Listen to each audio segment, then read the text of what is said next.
So we're here at the Treetop Walk in Walpole, which is one of the most important tourist attractions that we have in the region. It's vital to have attractions like this for our local economy, but also to highlight this incredibly unique ecosystem that we have right here amongst the tingle trees. It's pretty important that we protect it, isn't it? Absolutely it is. And I don't know the numbers, but I know that, millions of tourists come to this, and anyone who's visited this region always talk about, oh, the Treetop Walk, what a fabulous place to go. And what are they looking at? They're looking at these beautiful tingle forests that we're trying to protect. The other thing we noticed as we walked through here on the path is that we're seeing this beautiful open understory full of sedge grasses and not the thick woody species like we see where prescribed burning has been happening quite frequently.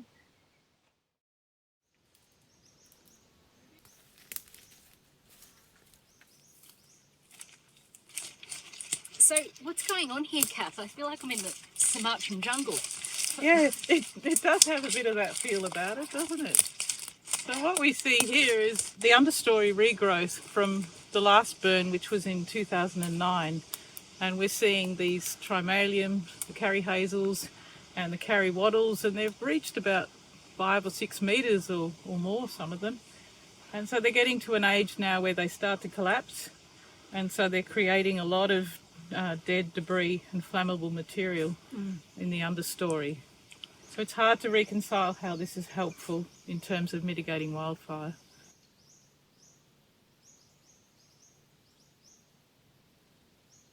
So we're standing in the Giants Block in Brainy Cutoff, and we're surrounded by some magnificent tingles. How old do you think they are? Well, surprisingly, not a lot is known about these tingle trees, but the mature trees are likely to be hundreds of years old. So this area hasn't seen fire since 1937? That's what we understand, yeah. I guess it's even more important to preserve these long unburnt areas. There's so few examples of them left, and without them we don't have that control to measure whether burning regime is effective or not, which the research has shown in this kind of forest. It actually increases the undergrowth, so really important that we protect them. But even without the research, it's pretty obvious from what we just saw before in something that's been burned in 2009, and then looking at this, which hasn't been burned for decades, it's not hard to see the difference, is it? That's right. Oh, great to have the science to back it up, but you've only got to stand in here to see the difference. It's pretty obvious.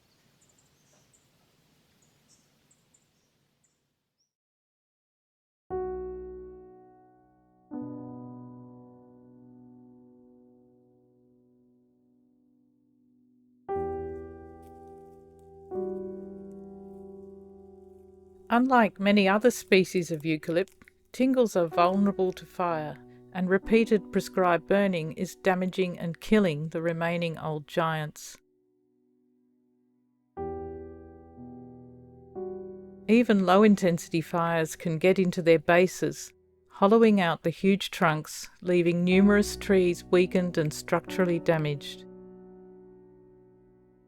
Many have come crashing to the forest floor as a result.